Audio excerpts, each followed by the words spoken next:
Hey guys, с вами Айснай, студия Paragon Events, и сейчас возьмем интервью у Стика из команды APEKS. Hey Stika, how are you? Hey, doing good, doing great, and excited here, enjoying Malta. Great, okay. So let's start. Have you watched the matches in Group A and B?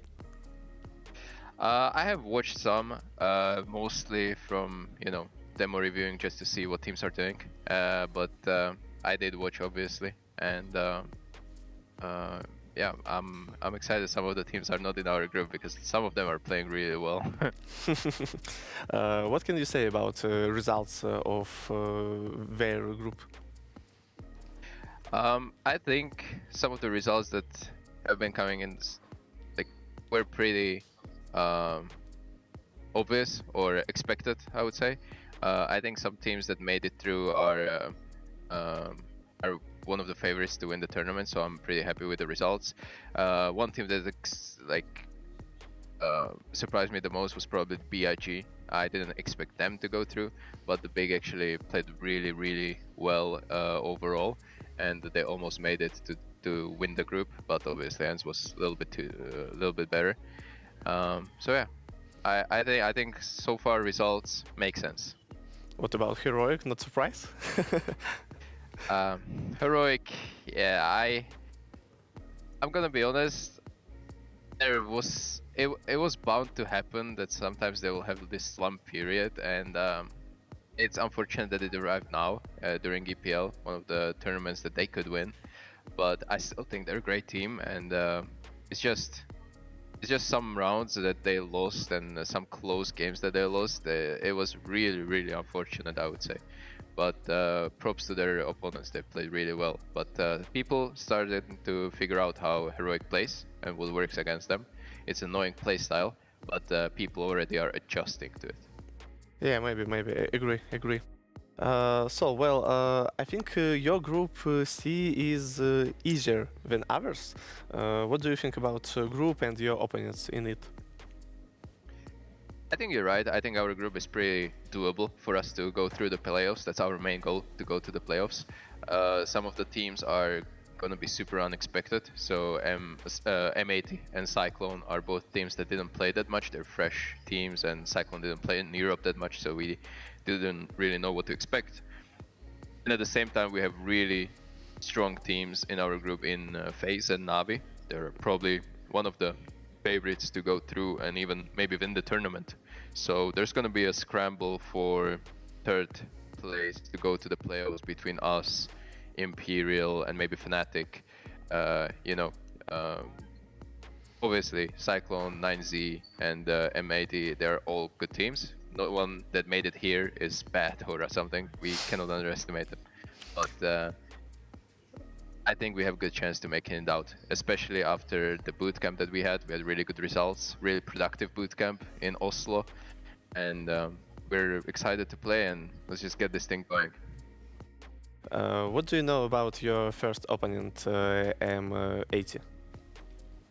Yeah, I think we've prepared well for them. We know roughly what maps they like to play, what kind of style they like to play, what their players like to do. We are prepared for them just like for any other team, and I think it's gonna be nice to play against non-European team after a long time again.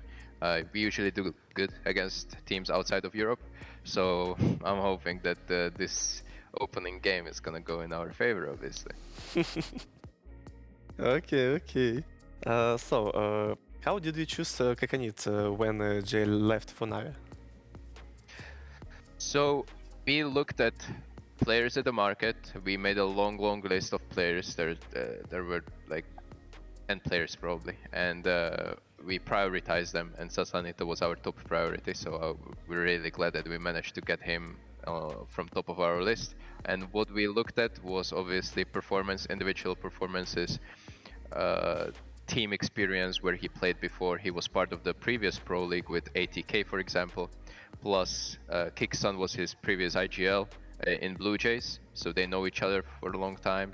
And also the spots that he was playing was kind of similar to what JL was playing, so we didn't have to restructuralize our team that much. And that was like mix of this was the reason that he got chosen, and we agreed to working together. So this is how we chose CacaNito. Nice, nice, nice. What do you think about your roster, like it's at Parish Major? So close game against Vitality. Yeah, I think what happened at the major is combination of both a lot of teams underperforming and us overperforming. We were obviously beating who we had to beat, but we had good draws and we had good opponents, and when it mattered, we played really well. And when it came to Vitality game, it's really unfortunate that we lost. It was a close game. We could have won that on Mirage and maybe on Vertigo even, but you know, you can't think what if. So obviously they were a better team and they won the tournament rightfully. And Zaivu, it's kind of nice story that last CS:GO major was won by French team, French organization in Paris, and Zaivu got an MVP. I think he really deserves it. So in the end, I guess it makes sense, and it's rough that we lost, but it was a cool experience for all of us anyway. I think too. You played also in different teams like Mouse, Godsend, Fapas Phoenix. What did you learn in these teams for during time? So it's true that I played on a lot of teams, and all of those teams, they were international. So mix of different cultures, different players with different languages and cultural backgrounds. And what I learned over the time, over like 8 or 9 years that I've been professional players now, that team culture is the most important.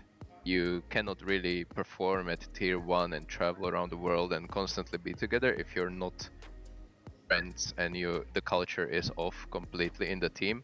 So this is what I'm trying to emphasize and bring into APEKS as well, that it's really important that we're not only like robots and colleagues, you know, in work. This cannot feel like work, otherwise we won't perform and we won't work well. So this is one of the main key takeaway. If you're an international team, you have to make it work and you have to make sacrifices. Everyone has to make a little sacrifice for the greater good of the team. Did you still communicate with your old teammates?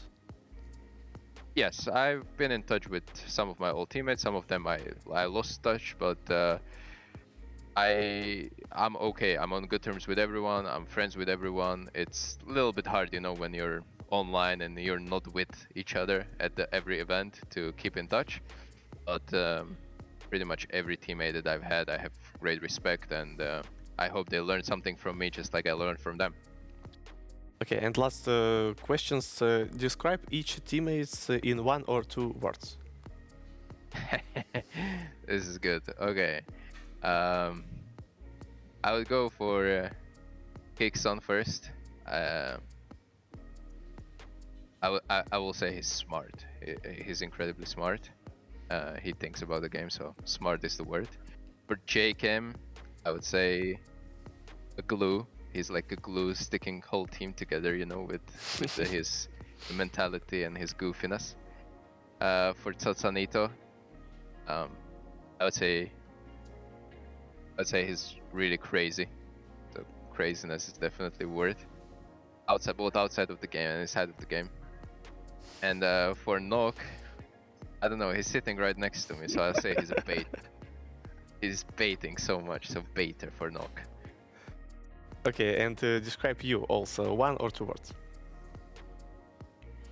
I'm reliable. Whenever someone wants something from me, you know it will get delivered. So I keep my promise, you know, I help. I'm reliable teammate. Okay. Thanks for interview. That's all. С нами был Стика из команды APEKS. Спасибо, друзья. Услышимся.